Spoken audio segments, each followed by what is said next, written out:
इसी गोलीकांड में कोलकाता के कोठारी बंधुओं की भी मौत हुई थी, जिन्होंने जन्मभूमि पर भगवा झंडा लहराया था।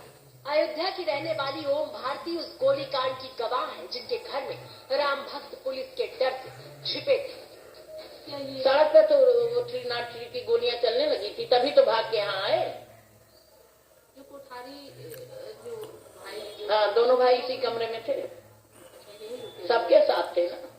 ऊपर तो गोलियां चलाई। उनको तो जब अंदर आ गए, वो सड़क पर सबको निकाल दिया, मार पीट करके, घायल करके सब भर ले गए, सड़क खाली कर दी।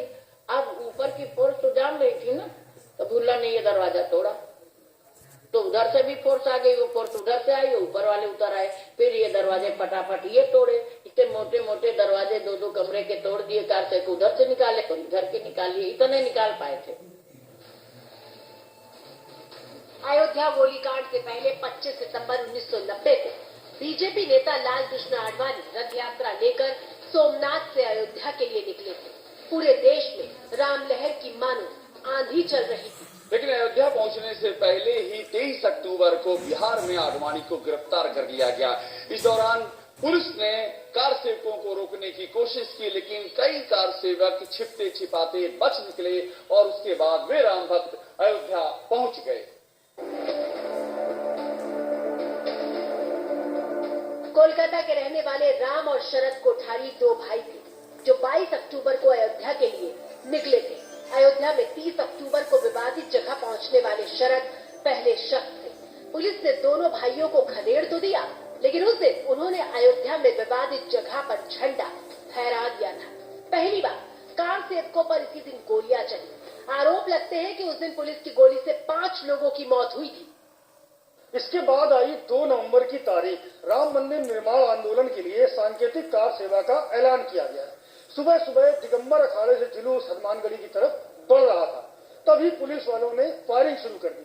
आरोप लगते हैं कि उस वक्त पुलिस वालों ने घर से निकालकर राम भक्तों को गोलियों से भूना था। बीजेपी की तरफ से इन दिनों सोशल मीडिया पर अयोध्या गोलीकांड का वीडियो शेयर किया जा रहा है, जिसमें राम भक्तों पर हुए जुल्म का जिक्र है। ऐसा नहीं है कि राम भक्तों पर गोली चलवाने वाली समाजवादी पार्टी के नेताओं की तरफ से कोई पहला बयान आया है। साल 2017 में विधानसभा चुनाव में मिली हार के बाद मुलायम सिंह यादव ने अपने 19वें जन्मदिन पर भी इसी तरह का बयान दिया था। तब मुलायम ने कहा था, पार्टी का इतना बुरा हाल तो अयोध्या में कार सेवकों पर गोली चलवाने के बाद भी नहीं हुआ था। गोली चलवाने के बाद 105 विधायक जीत कर आए थे, जबकि लोग उस समय चिल्लाते रहे कि हिंदुओं का हत्यारा आ गया, देश की सुरक्षा के लिए और भी मारना पड़ता तो सुरक्षा बल मारते। 25 जनवरी 2016 को मुलायम सिंह यादव ने कहा था कि 16 कार सेवकों के मारे जाने का अफसोस है, लेकिन मस्जिद बचाने के लिए 30 की जान भी जाती तो वो करते। क्या हुआ नहीं हुआ, लेकिन महीना का हटा 16 लोग की गाने गए। मुझे कभी कभी बहुत अफसोस होता है कि 16 लोग की गाने गए। 2 नवंबर 1990 को मुलायम यूपी के सीएम थे और कार सेवा के लिए पहुंचे राम भक्तों पर गोली चलाई गई, जिसमें आधिकारिक तौर पर 16 लोगों की मौत हुई। अब मुलायम के छोटे भाई शिवपाल यादव ने 34 साल पहले के उस जख्म को जिंदा कर दिया है।